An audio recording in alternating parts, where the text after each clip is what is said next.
بنا به گزارش‌ها یک جوان تندگرای تاجیک و عضو گروه دولت اسلامی که با نام ابو خالد کلابی معروف بود در نتیجه ضربه هواپیمای بی‌سرنشین نیروهای ائتلافی در سوریه کشته شده است.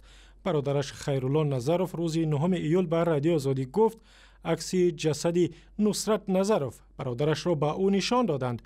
در راه رفتی سبده اینم خیلی میگذارش. ولی دیگه اسمو چی میام؟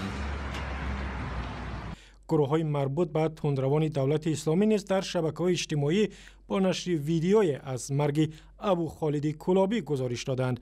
نصرت نظرов ساکن 38 ساله شهر کلاب پیوسته با نشر ویدیوهای ترغیباتی از جوانان تاجیک می‌خواست به صف گروه دولت اسلامی بپیوندند.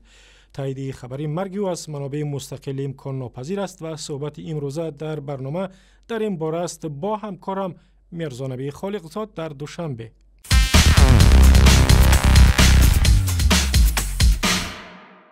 میرزا نبی درباره جزئیات هلاکت نصرت نظرов میگفتی که چگونه کشته شده است. تشکر تویر.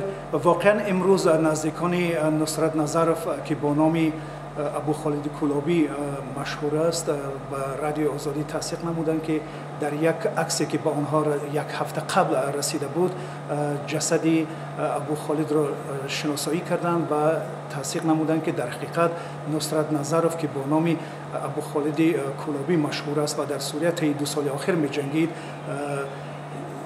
که در یک عملیات هواپیماهای بی‌سرنشین درگذشته است. وقتی ابو خالد کلابی کشته شده است که وی می‌خواست که از ترکیه 2 جوان تاجیک را وارد قلمرو سوریه کند. و مقامات انتظامی تاجیکستان درباره مرگ او چی میگویند؟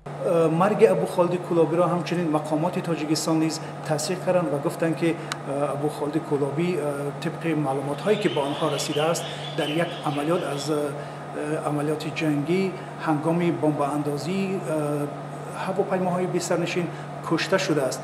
این خبر را همچنین نزدیکان یعنی همیراقان همصفان خود ابو خالد نیز از سوریه با پخش یک نوار ویدیویی و با تصدیق این خبر نیز تاکید کردند که ابو خالد واقعا درگذشته است.